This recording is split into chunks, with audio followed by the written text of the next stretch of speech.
بسم الله الرحمن الرحيم وبه نستعين أما بعد عن أبي هريرة رضي الله تعالى عنه قال قال النبي صلى الله عليه وسلم الإيمان بضع وسبعون شعبة فأفضلها قول لا إله إلا الله وأدناها إماطة الأذى عن الطريق والحياء شعبة من الإيمان رواه مسلم أو كما قال النبي صلى الله عليه وسلم. وقال الله تبارك وتعالى في القرآن المجيد يا أيها الذين آمنوا قوا أنفسكم وأهليكم نارا إلى آخر الآية.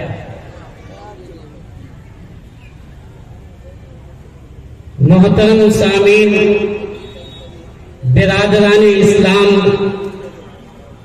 ہم اور آپ یہ جان رہے ہیں کہ یہ پروگرام یووا سماج سیوا کے بینر تلے ہو رہا ہے. یہ یووا سماج سیوا کیا ہے؟ لاک ڈاؤن کے زمانے میں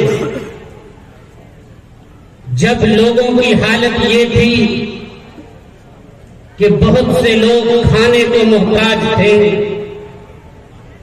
وہ مزدور، وہ رکشہ چلانے والے جو روزانہ کمائی کر کے اپنے گھر کو چلایا کرتے تھے، جن کے بال بچے، جن کی بیویاں اپنے شوہر کے گھر سے رکشہ لے کر نکلنے کے بعد اس امید میں شام کیا کرتی تھی کہ شام میں جب میرا شوہر واپس آئے گا، میرا باپ واپس آئے گا تو کچھ پیسے لے کر، کچھ سامان خرید کر، کچھ سودا لے کر آئے گا.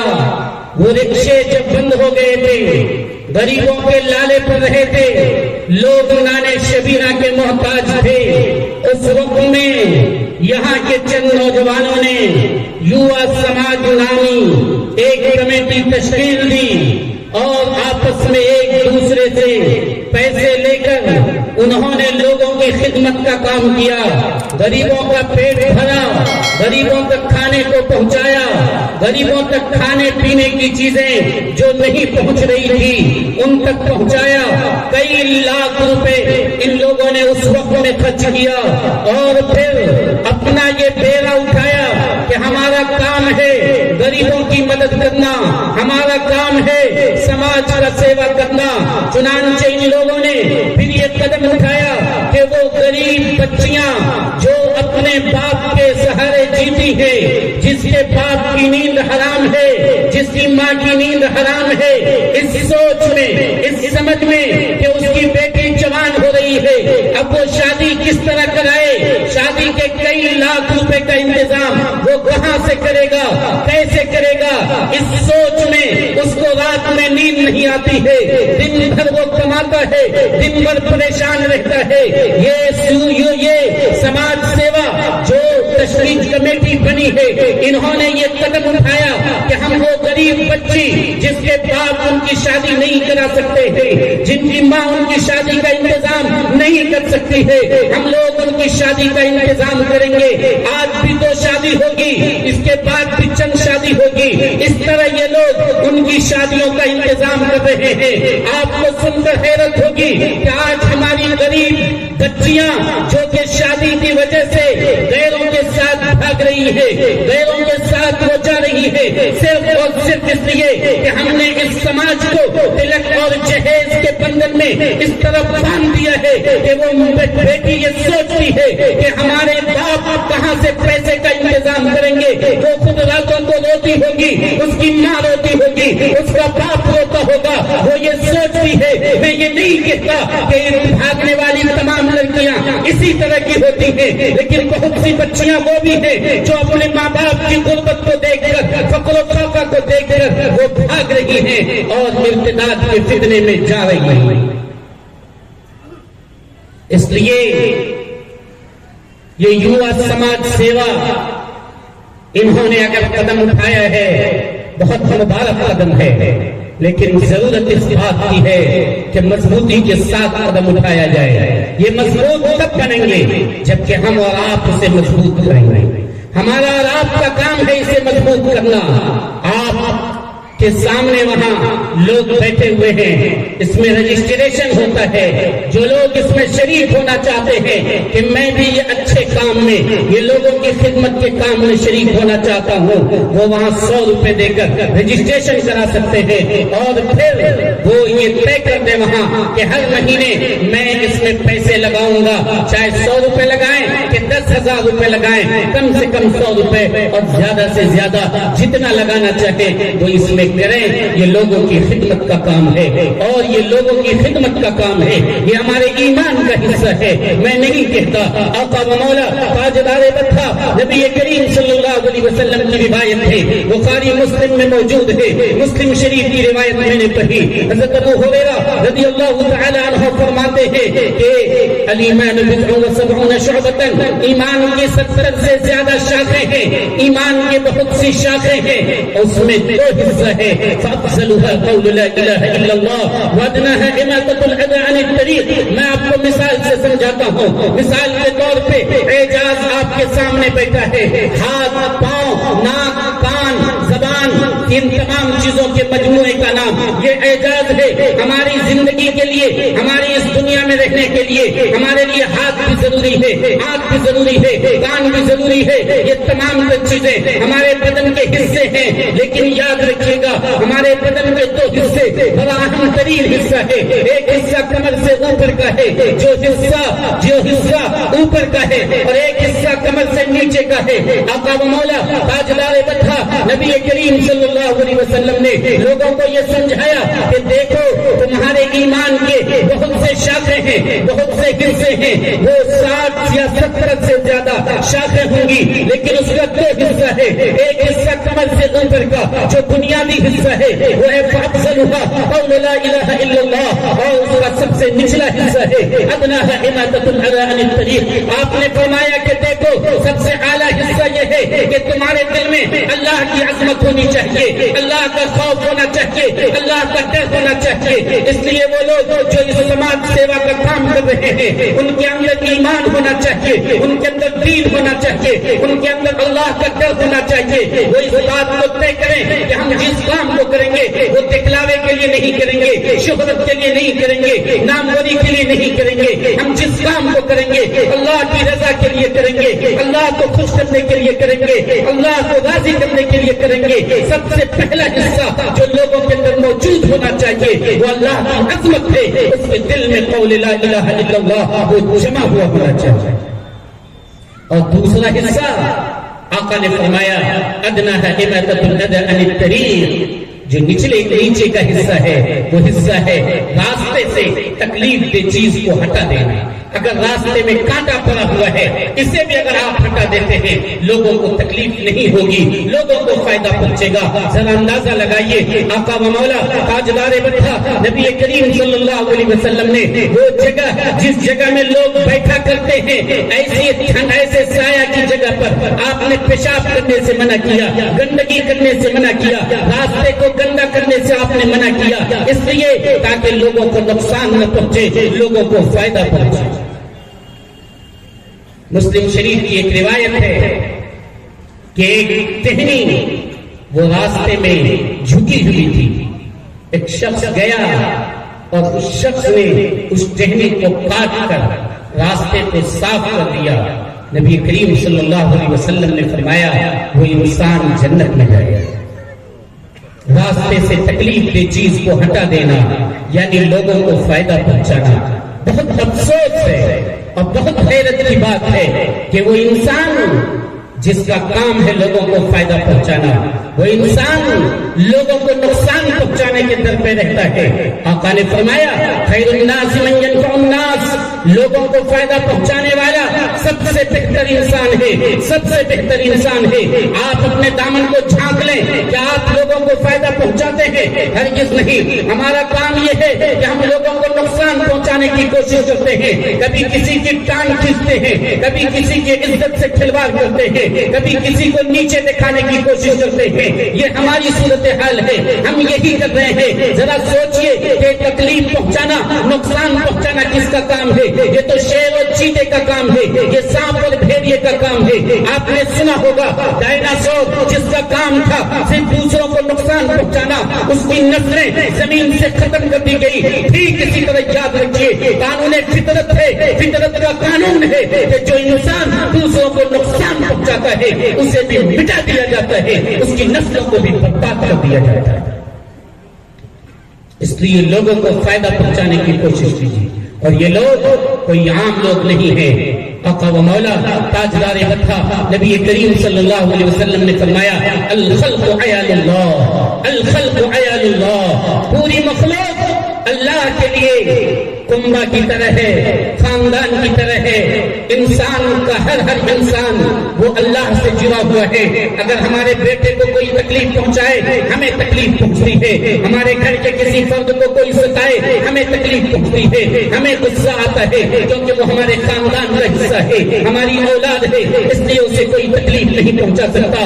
اللہ کے رسول صلی اللہ علیہ وسلم نے فرمایا یاد رکھنا مخلوق کا ہر حصہ, چاہے وہ رکشہ چلانے والا ہو, چاہے وہ مزدور ہو, چاہے وہ جھونپڑی میں رہنے والا ہو, چاہے وہ فٹ پاتھ پر زندگی بسر کرنے والے ہو, وہ گویا کہ اللہ کے خاندان کا حصہ ہے. الخلق عیال اللہ, وہ اللہ کے لیے اولاد کی طرح ہے. اگر تم اسے نقصان پہنچاؤ گے, اگر تم تکلیف پہنچاؤ گے تو یہ سمجھو کہ تم اللہ کو تکلیف پہنچا رہے ہو, تم اللہ کو نقصان پہنچا رہے ہو. علماء کرام ذرا دھیان دیں, حدیث قدسی ہے, اللہ کہے گا کل قیامت کے دن اے بندے, اے بندے, میں بھوکا تھا تو نے مجھے کھانا کیوں نہیں کھلایا, میں ننگا تھا تو نے مجھے کپڑا کیوں نہیں پہنایا. وہ بندہ کہے گا اے الہ العالمین تو بھوکا کیسے رہ سکتا ہے, تو ننگا کیسے رہ سکتا ہے, تو تو داتا ہے, تو تو سب کو دینے والا ہے, تو تو پالنہار ہے, تو بھوکا نہیں رہ سکتا, تو ننگا نہیں رہ سکتا ہے. اللہ کیا کہے گا؟ اللہ کہے گا میرا فلاں بندہ بھوکا تھا تو سمجھو میں بھوکا تھا, میرا فلاں بندہ ننگا تھا تو سمجھو میں ننگا تھا. جس طرح آج ہم اور آپ اگر ہمارا بچہ ننگا رہے تو ہم اپنے آپ کو ننگا سمجھتے ہیں, اگر ہمارے بچے کو عید میں کپڑا نہ ہو ہمیں تکلیف ہوتی ہے, ہمیں نقصان ہوتا ہے, اگر ہمارا بچہ وہ بھوکا رہے تو ہمیں تکلیف کا احساس ہوتا ہے. کل قیامت کے دن اللہ اسی طرح کہے گا. اس لیے ہمارے وہ غریب بھائی, ہمارے وہ غریب اور مزدور بھائی جو ہمارے سماج میں زندگی بسر کرتے ہیں, ان کی مدد کرنا گویا اللہ کے اولاد اور اللہ کے خاندان کی مدد کرنا ہے. یہ اللہ کی رضا مندی اور اللہ کو خوش کرنے کا ذریعہ ہوگا. اس لیے ہم اور آپ اس یووا سماج کو سمجھیں, اسے سمجھنے کی کوشش کریں اور مخلوق کی خدمت کا کام کریں. لیکن یاد رکھیے گا صرف مخلوق کی خدمت کا کام کریں, اللہ کو چھوڑ دیں, نماز کو چھوڑ دیں, روزے کو چھوڑ دیں اور اللہ کی رضا کے لیے نہ کریں تو ایسا ہی ہے جیسے بدن کا ایک ٹکڑا کہ اوپر کا حصہ کاٹ دیا جائے, کمر سے اوپر کا حصہ کاٹ دیا جائے تو میں بے جان ہو جاؤں گا, لاش ہو جاؤں گا, صرف کمر سے نیچے کا حصہ باقی رہے گا. اس لیے سماج سیوا کا کام بھی کیجیے اور ساتھ ساتھ اللہ کو بھی یاد کیجیے. جب موقع ملے, جب ضرورت ملے, آپ اللہ کے لیے اپنے روپے بھی خرچ کیجیے, اللہ کے لیے دین کو بھی سیکھیے. دین آپ کی بنیادی ضرورت ہے. اگر دین اور ایمان آپ کے اندر سے نکل گیا تو یقین مانیے آپ کہیں کے نہیں رہیں گے. ذرا یاد کیجیے اس وقت کو, حضرت بلال حبشی رضی اللہ تعالی عنہ ہے, انہیں پتھر پر لٹا دیا جاتا ہے, انہیں مارا جاتا ہے گھوڑے سے اور ان کے بدن کو اس طرح دو ٹکڑے اس طرح کر دیا جاتا ہے جیسے کریلا کو بیچ سے چیرا جاتا ہے, اس طرح ہو جاتا تھا. پھر اس کے اندر بالو یعنی ریت کو ڈالا جاتا تھا, گرم ریت کو, پھر اس کے اوپر پتھر ڈالا جاتا تھا اور یہ کہا جاتا تھا اے بلال ایک مرتبہ کہہ دو ہم نے محمد کا انکار کیا, ایک مرتبہ کہہ دو اللہ ایک نہیں اللہ کئی ہے. وہ کہتے تھے نہیں اللہ ایک ہے, اللہ ایک ہے, اللہ ایک ہے. اس لیے لوگوں آپ کو ایمان کی حفاظت کرنی ہوگی, آپ کو دین کی حفاظت کرنی ہوگی. یہی ایمان, یہی دین آپ کو دنیا میں بھی چین اور سکون دے گا اور مرنے کے بعد بھی چین اور سکون دے گا. اور یہ سماج سیوا کا کام اس لیے بھی ضروری ہے. اللہ کے رسول صلی اللہ علیہ وسلم نے فرمایا قاد الفقر ان یکون کفرا، فقیری کبھی کبھی آدمی کو کفر تک پہنچا دیتا ہے. اگر ہمارے گاؤں میں ایک آدمی فقیر ہو، اس کو کھانے پینے کو نہ ملتا ہو، کوئی بھی اس کے پاس آئے گا، پیسے دے گا، اس کے ایمان کا سودا کر لے گا. اس کو جب پیسے سے مدد کرے گا تو وہ دھیرے دھیرے ایمان سے ہٹ کر کفر کی طرف چلا جائے گا. اس لیے آپ کی ذمہ داری ہے کہ ان گھروں کی دیکھ بھال کیجیے. اور آج کے دور میں انتہائی ضروری ہو گیا ہے، چاہے گھر واپسی کے نام پر ہو یا جس نام پر بھی ہو، جس طرح کی بھی سازشیں رچی جا رہی ہو، آج ہمارے بہو بیٹیوں کو، ہماری بہنوں کو اسکول سے، کالج سے اسے اغوا کیا جا رہا ہے، اسے محبت کے جھانسے میں پھانسا جا رہا ہے، اسے ہرا نوٹ دکھلایا جاتا ہے، پیسے کی لالچ دی جاتی ہے، بلڈنگیں دکھائی جاتی ہے، اور اس نام پر اس کی عزت کے ساتھ کھلواڑ ہو رہا ہے، اسے اپنے ساتھ لے کر بھاگا جا رہا ہے. آپ لوگ سوشل میڈیا سے جڑے ہوئے ہیں، آپ لوگ آئے دن پڑھ رہے ہوں گے، واٹس ایپ پہ، فیس بک پہ اور بھی طرح طرح کے واقعات آپ کے سامنے ہوں گے. میں ان واقعات کی تفصیل میں نہیں جانا چاہتا، لیکن آپ یہ بتلائیے کہ آپ ان کی روک تھام کے لیے کیا کر رہے ہیں. آپ کی ذمہ داری ہے، کل قیامت کے دن آپ سے پوچھو گی. آقا و مولا تاجدار وطن نبی کریم صلی اللہ علیہ وسلم کا ارشاد ہے والرجل راع علی اہل بیتہ، ایک مرد کی ذمہ داری ہے کہ وہ اپنی بیوی کی دیکھ بھال کرے، اپنے بچے کی دیکھ بھال کرے. وہ مرد کس کام کا مرد ہے کہ جس کا بیٹا اس کے سامنے بے لائن چل رہا ہے، وہ جوا کھیل رہا ہے، شراب پی رہا ہے. اور مرد کس کام کا مرد ہے؟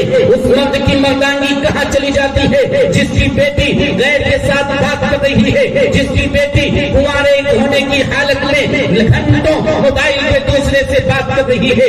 لیکن یہ شوہر، یہ گھر کا ذمہ دار باہر سے آتا ہے، اپنی بیٹی کو دیکھتا نہیں ہے. اور ہماری مائیں اور بہنیں، معاف کیجیے گا، 99% انہی کا دخل ہے اپنی بیٹیوں کو برباد کرنے میں، اپنے بچوں کو برباد کرنے میں. یہ شوہر تو آفس چلا جاتا ہے، دن بھر دیکھ بھالی کرنا، دن بھر شوہر کے بال بچوں کی نگرانی کرنا یہ عورتوں کا کام تھا. وہ عورت اس کو دیکھ نہیں رہی ہے، بلکہ بسا اوقات خود مائیں وہ اسے اٹھا رہی ہے، خود جان بوجھ کے غلط راستے پہ ڈال رہی ہے. یاد رکھیے گا، سب سے قیمتی چیز ہے ہمارے لیے ایمان، اور اس کے بعد ہے عزت، اور اس کے بعد ہے جان مال.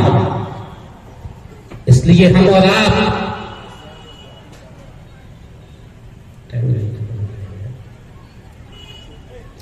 اس لیے یاد رکھیے گا، ہمارے لیے بنیادی ضرورت ہے کہ ہم ایمان کی حفاظت کے ساتھ ہم اپنی عزت کی حفاظت کریں. ہم اپنی عزت کے لیے جان دے دیں گے. ہم نے یہ سنا ہوگا واقعات، جب فساد ہوا کرتا تھا تو ہماری بہو بیٹیاں، ہماری مائیں اور بہنیں خود سے اپنے بدن میں آگ لگا کر جل جایا کرتی تھی، اپنے آپ کو آگ کے حوالے کر دیا کرتی تھی. کئی واقعات ایسے ہیں کہ خود کنواں میں کود کر وہ جان دیتی تھی، اس لیے کہ کوئی غیر مرد اس کی عزت کے ساتھ کھلواڑ نہ کرے، اس کی عزت پہ ہاتھ نہ ڈالے. لیکن افسوس کی بات ہے، ہماری مائیں اور بہنیں ایک تو اپنے عزت کو نیلام کرنے کے لیے ایسا کپڑا پہن رہی ہے جس کپڑے سے اپنے بدن کا حصہ وہ لوگوں کو دکھلا رہی ہے. اس لیے بھی ان کی عزتوں کے ساتھ کھلواڑ ہو رہا ہے. اور اس سے آگے کی صورتحال یہ ہے کہ اگر وہ تعلیم لیتی ہے تو تعلیم کے لیے کہاں بھیج رہی ہے؟ اس کالج میں، اس اسکول میں جہاں اس بات کی کوئی پرواہ نہیں ہوتی ہے کہ دین کی تعلیم دی جائے، جہاں اس بات کی کوئی پرواہ نہیں ہوتی ہے کہ لڑکے کا الگ انتظام کیا جائے، لڑکیوں کا الگ انتظام کیا جائے. آپ کے چرمبا کی سرزمین تو بڑی اچھی سرزمین ہے. یا تو ایسے علماء ہیں جنہوں نے بچوں کو دینی تعلیم سے آراستہ کرنے کے لیے اور دنیاوی تعلیم سے آراستہ کرنے کے لیے، دونوں تعلیم سے آراستہ کرنے کا ان لوگوں نے انتظام کر رکھا ہے. اس لیے یہاں یہ انتظام ہے، آپ کوشش کر کے انہیں یہاں بھیج سکتے ہیں. وہ کالج جہاں یہ صورتحال ہے کہ لوگوں کے دین کے ساتھ کھلواڑ کیا جاتا ہے. آپ کو میں بتلاؤں کہ بسا اوقات ایسا کیا جاتا ہے، بچوں سے کہا جاتا ہے تم اللہ سے چاکلیٹ مانگو، بچہ اللہ سے چاکلیٹ مانگتا ہے، چاکلیٹ نہیں ملتا ہے، اور کچھ دیر کے بعد وہ ٹیچر کہتا ہے تم عیسیٰ مسیح سے چاکلیٹ مانگو، عیسیٰ مسیح سے جیسے چاکلیٹ مانگ رہے چھت سے دھر دھر دھر دھر وہ چاکلیٹ گرنا شروع ہو جاتا ہے، چونکہ اس ٹیچر کے پاؤں کے نیچے ایک بٹن ہوتا ہے، اس بٹن کو وہ دباتا ہے اور عیسیٰ مسیح کے نام کے ساتھ اس کے چھت سے چاکلیٹ گرنے لگتا ہے۔ اس نے پہلے سے وہ انتظام کیے ہوتا ہے۔ بچوں کے دماغ میں یہ بات بٹھلایا جاتا ہے کہ اللہ کچھ نہیں ہے، یہ عیسیٰ مسیح سب کچھ ہے۔ اس طرح ہمارے دین کے ساتھ کھلواڑ کیا جا رہا ہے۔ ہماری بیٹیاں، ہماری مائیں، آپ کے لیے یہ سماج سیوا کھڑا ہوا ہے، یہ یووا سماج سیوا آپ کے لیے ان کے کھڑا ہوا ہے تاکہ آپ کی عزتوں کے ساتھ کھلواڑ نہ ہو۔ لیکن صرف ان لوگوں کے کرنے سے کچھ نہیں ہوگا، آپ کو ساتھ دینا ہوگا۔ اس لیے پردہ میں بیٹھی ہماری مائیں اور بہنیں وہ غور سے سن لیں کہ آپ یقین رکھیے اللہ کی ذات پر شادی کا انتظام کرنا یہ اللہ کا کام ہے۔ اللہ نے جب آپ کو پیدا کیا ہے تو آپ کے کھلانے، آپ کے پلانے کا انتظام یہ اللہ نے اپنے ذمہ لے لیا ہے۔ اللہ نے صاف کہا ہے زمین پہ جتنے جاندار ہیں ان کو کھلانے کی ذمہ داری ہمیں ہے، ہماری ہے۔ جب اللہ نے کھلانے کی ذمہ داری لی ہے تو آپ کی شادی، آپ کے گھر کی آبادی کا ذریعہ بھی وہ ذمہ داری بھی اللہ کے ذمہ ہے۔ اس لیے آپ اس لیے نہیں کہ آپ کی شادی کا انتظام نہیں ہو سکے گا اس لیے آپ غیروں کے ساتھ نہ بھاگیں، آپ اس لیے نہیں کہ آپ کو اگر محبت ہو جاتی ہے آپ محبت کے دام میں پھنس کر، محبت کے جال میں پھنس کر غیروں کے ساتھ اگر بھاگ رہی ہے تو یاد رکھیں ہمیں اور آپ کو بھی کھڑا ہونا ہوگا۔ ہماری ماں اور بہنوں کو بھی کل قیامت کے دن اس سے پوچھا جائے گا، اسے بھی جہنم کی داخل آگ میں ڈالی جائے گی۔ اور ہم نوجوانوں کو وہی طریقہ اپنانا ہوگا جو حضرت ابوبکر صدیق نے اپنایا تھا۔ حضرت ابوبکر صدیق نے کہا تھا میں زندہ رہوں اور دین میں کوئی کمی ہو جائے یہ مجھے برداشت نہیں ہو سکتا ہے۔ نوجوانوں آپ کو بھی یہ کہنا ہوگا کہ ہمارے رہتے ہوئے ہماری بہو بیٹیاں وہ غیروں کے ساتھ بھاگیں، یہ فتنہ انقلاب کے شکار ہو، یہ ہرگز نہیں ہو سکتا ہے۔ کہنے کے لیے تیار ہیں ہم لوگ؟ کون لوگ تیار؟ ذرا ہاتھ اٹھا کے بتائیے۔ انشاءاللہ آپ کو اٹھ کر کھڑا ہونا ہوگا، آپ کو ساتھ دینا ہوگا یووا سماج کمیٹی کا بھی۔ اور آپ کے یہاں بہت سے مکاتب ہیں، ان مکتبوں میں جو تعلیم کا انتظام کیا جاتا ہے آپ پہلے دین کی تعلیم سے آراستہ کیجئے، پھر دنیا کی تعلیم سے آراستہ کیجئے۔ ہم اور آپ نے بارہا سنا ہوگا امیر شریعت کے مفکر اسلام حضرت سید مولانا محمد ولی صاحب رحمانی نور اللہ مرقدہ سے اللہ ان کی قبروں کو نور سے بھر دے کہ پہلے دین کی تعلیم حاصل کرو پھر اس کے بعد دنیا کی تعلیم حاصل کرو۔ آپ نے دیکھا خود ہمارے موجودہ امیر شریعت مفکر ملت حضرت سید مولانا احمد ولی فیصل رحمانی دامن برکاتہم کا یہ مشن ہے کہ ہم لوگوں کو تعلیم کے لائن سے آگے بڑھائیں۔ اس کے لیے وہ کئی اقدامات کر رہے ہیں، کئی کوششیں کر رہے ہیں، لیکن ضرورت اس بات کی ہے کہ آپ کو ان کے قدم کے ساتھ قدم ملا کر چلنا ہوگا۔ آپ ان چیزوں سے توبہ کریں جو آپ غلط راستے پہ جا رہے ہیں۔ آپ نے اپنی بہو بیٹیوں، اپنے بہن کو، اپنی بیٹی کو جو اسکول میں اور جو کالج میں ڈال رہے ہیں اس کالج اور اسکول سے بچا کر ان کالج میں ڈالیے، ان اسکول میں ڈالیے جہاں دین کی تعلیم ہوتی ہے۔ خود رحمانی فاؤنڈیشن کے ذریعہ بھی اس کا انتظام ہے اور آپ کے یہاں بھی انتظام ہے۔ اللہ تعالیٰ ہمیں بھی اور آپ تمام حضرات کو سوچنے سمجھنے کی صلاحیت عطا فرمائے اور ہمیں اور آپ کو دین کے صحیح راہ پہ چلائے۔ میرا وقت ختم ہو چکا ہے۔ اللہ تعالیٰ کہنے اور سننے سے زیادہ عمل کرنے کی توفیق عطا فرمائے۔ آمین یا رب العالمین۔ ربنا تقبل منا انك انت السميع العليم وتب علينا انك انت التواب الرحيم۔